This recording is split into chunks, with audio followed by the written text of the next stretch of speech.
এখনকার আলোচনার বিষয় শোনা যাচ্ছে বেগম জিয়াকে নিয়ে, খালেদা জিয়াকে নিয়ে লন্ডনে যাচ্ছে একটি বিশেষ বিমান, কাতার থেকে আসছে। তো এই বিমানে লন্ডনে কে যাচ্ছেন, বেগম জিয়া নাকি তার মৃতদেহ? এবং সেই সঙ্গে আলোচনার বিষয় সত্য ফাঁস হওয়ার ভয়ে বেগম জিয়ার চিকিৎসায় ভারতের সহায়তা নেওয়া হয়নি, এই অভিযোগ দুটো। বিখ্যাত নাট্যকার মনোজ মিত্রের সাজানো বাগান নাটকটি অবলম্বনে আর এক বিখ্যাত চিত্র পরিচালক তপন সিংহ বাঞ্ছারামের বাগান নামে একটি চমৎকার সিনেমা বানিয়েছিলেন। এই ছবির এক দৃশ্যে গ্রামের ডাক্তারের ভূমিকায় বিখ্যাত কৌতুক অভিনেতা রবি ঘোষ বাঞ্ছারাম বেঁচে আছে না মরে গেছে সেটা তার নাড়ি টিপে পরীক্ষা করছে। কিন্তু নাড়ির গতি বড় বিচিত্র, এই আছে তো এই নেই।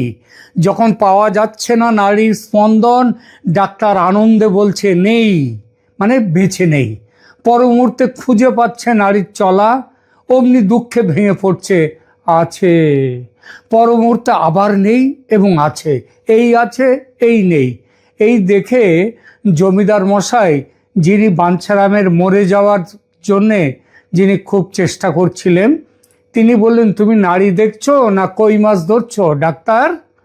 এবার কি আর হাসপাতালে বেগম খালেদা জিয়ার চিকিৎসায় নাড়ির স্পন্দন আছে কি নেই সেটা নিয়ে বাঞ্ছারামের বাগান সিনেমার ওই দৃশ্যের মতোই এক বিচিত্র পরিস্থিতি তৈরি হয়েছে।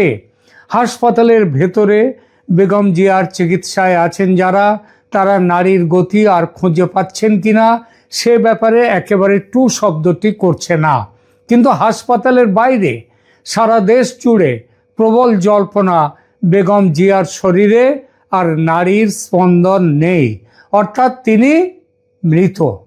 এই কথা যে শুধু আমজনতা বলছে তা নয়, বিএনপির নেতারাও, এমনকি বড় একজন নেতা, প্রাক্তন সেনাকর্তা এবং সাবেক সাংসদ, অসম্ভব রকমের খালেদা জিয়ার ভক্ত, অবসরপ্রাপ্ত মেজর আখতারুজ্জামান তো একেবারে জোরে সোরে একের পর এক সাক্ষাৎকারে বলছেন একথা যে দেশনেত্রী খালেদা জিয়া আর বেঁচে নেই।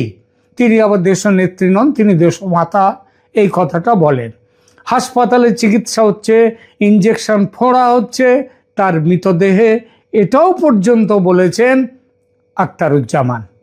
একটা লক্ষণীয় বিষয় হলো, বিএনপির মির্জা ফখরুল আলমগীর সহ অন্য বড় নেতারা যারা আছেন ঢাকায় কিংবা বাংলাদেশে, তারা বেগম জিয়ার শারীরিক অবস্থা নিয়ে একটি শব্দ কেউ বলছেন না।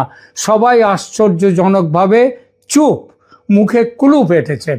এতে মৃত্যুর জল্পনা আরও ডানা মেলছে। আর সরকারও এ ব্যাপারে মুখে কুলুপ। প্রথম দিকে মেডিকেল বুলেটিনে যা জানা গিয়েছিল সেটা ছিল এরকম: বেগম খালেদা জিয়া গুরুতর অসুস্থ। তারপরের বুলেটিনে অবস্থার উন্নতি নেই, তারপর অবস্থার অবনতি। মানে প্রথমে গুরুতর অসুস্থ অবস্থায় হাসপাতালে এলেন, পরের বুলেটিনে অবস্থার উন্নতি নেই, তারপর অবস্থার আরও অবনতি, তারপর থেকে অবস্থার পরিবর্তন নেই, আর কোনো বুলেটিন নেই। ব্যাপারটা তাহলে কি দাঁড়ালো সেটা কি বলার দরকার আছে? এসবের ফলে মানুষের মনে যদি এই বিশ্বাস দৃঢ় হয় যে বেগম জিয়া আর বেঁচে নেই, তাহলে কি মানুষকে খুব একটা দোষ দেয়া যায়? গতকাল এই ব্যাপারে আমি একটি ভিডিও করেছিলাম, গত পরশু করেছিলাম। সেই ভিডিওতে আমি তার যেখানে আমার সবাই কমেন্টস দিয়েছেন, সেই কমেন্টসে বেশিরভাগ কমেন্টস, কয়েকশো কমেন্টস, তার মধ্যে বেশিরভাগ কমেন্টসে হচ্ছে তারা বলেছেন যে খালেদা জিয়া মারা গেছেন কয়েকদিন আগে। কিন্তু এই সরকার সেটা প্রচার করছে না। এই সন্দেহ আরও দানা বেঁধেছে আরেকটি ঘটনায়।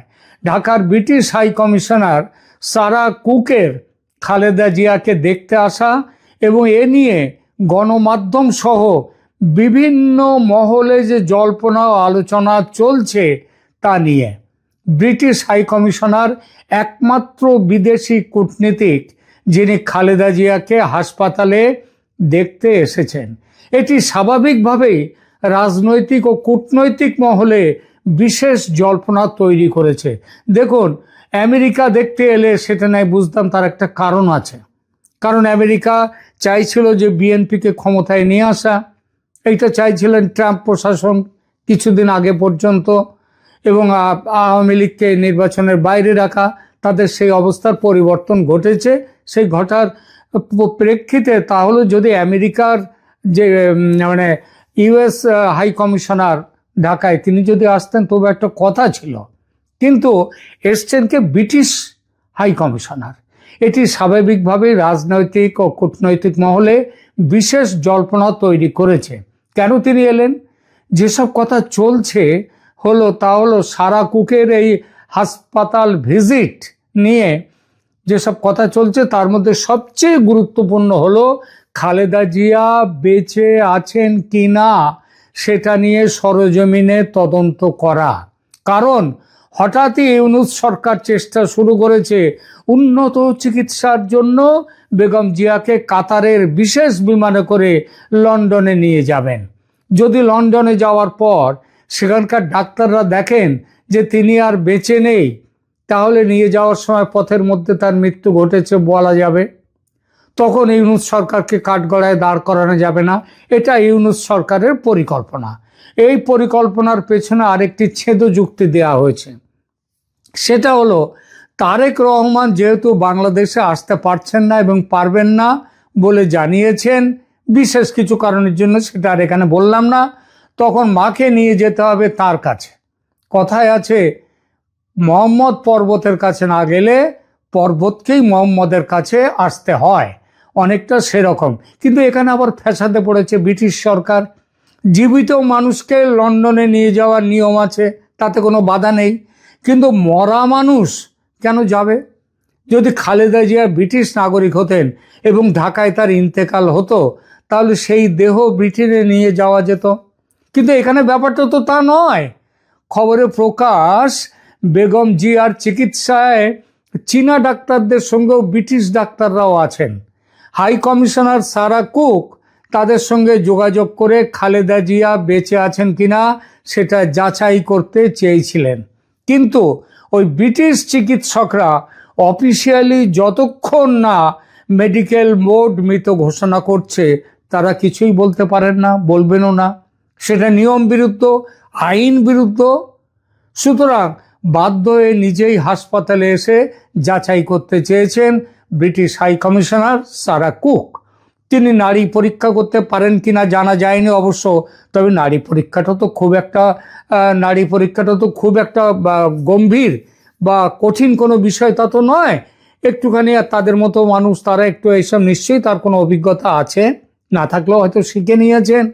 আর এই ভিজিটের পর তিনি ব্রিটিশ সরকারকে কি গোপন রিপোর্ট পাঠিয়েছেন সেটাও কিন্তু বাইরে প্রকাশ পায়নি, সাংবাদিকদের মুখোমুখিও হননি তিনি। তবে এটা ঠিক যে হাই কমিশনের দেখা করার বিষয়টি বেগম জিয়ার বেঁচে না থাকার জল্পনাকে আরও উস্কে দিয়েছে।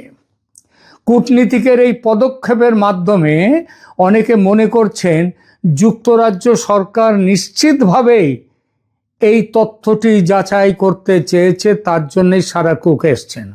সারা কুকের এই সফর তাই নিছকই একটি সৌজন্য সাক্ষাৎ নয়, বরং খালেদা জিয়া বেঁচে আছেন কিনা, বাংলাদেশের রাজনৈতিক পরিস্থিতি এবং একটি অবাঞ্ছিত রাজনৈতিক ষড়যন্ত্রের মধ্যে ব্রিটিশ সরকারকে পড়তে হচ্ছে কিনা, এই সব কিছু মিশেলে একটি গুরুত্বপূর্ণ ঘটনা, কূটনৈতিক ঘটনা হিসেবে বিবেচিত হচ্ছে।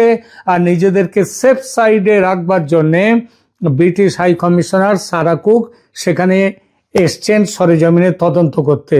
যদি তিনি তদন্ত করে রিপোর্ট দেন যে তিনি আর বেঁচে নেই, বেঁচে থাকার সম্ভাবনা নেই, তাহলে ব্রিটিশ সরকার নিশ্চয়ই অন্য কোনো উপায় খুঁজবে যাতে ডেড বডি সেখানে না যেতে পারে। এই প্রসঙ্গে আরেকটি গুরুত্বপূর্ণ প্রশ্ন উঠেছে। ভারতের প্রধানমন্ত্রী নরেন্দ্র মোদী পয়লা ডিসেম্বরে এক্সপোস্টে বলেছিলেন খালেদা জিয়ার, প্রাক্তন প্রধানমন্ত্রী খালেদা জিয়ার চিকিৎসার জন্য সব রকমের সাহায্য দিতে ভারত প্রস্তুত। কিন্তু ভারতের কোনো সাহায্য নেওয়া হলো না। চীন থেকে ডাক্তার এলো, ব্রিটেন থেকে ডাক্তার এলো, কিন্তু ভারতের ডাক্তার নেই। আচ্ছা, ব্রিটিশ ডাক্তাররা না হয় ভারতের ডাক্তারের থেকে বড় হতে পারে ধরে নিলাম, চীনের ডাক্তারদের তো সেরকম কোনো সুনাম নেই। তাহলে কেন? বরং ভারতীয় ডাক্তারদের সুনাম দেশে বিদেশে সর্বত্র। অথচ দেখুন, মাস চারেক আগে ঢাকায় স্কুলের ওপর যখন সামরিক বিমান ভেঙে পড়লো, তারপর ভারতের চিকিৎসকরা, ভারত সরকার বলল যে এই সময়ে যেসব বাচ্চারা যারা ওখানে আহত হয়েছে তাদের চিকিৎসার জন্য ভারতীয় ডাক্তাররা আসবে। সেদিন কিন্তু সরকার আমন্ত্রণ জানিয়েছিল ভারতীয় ডাক্তারদের।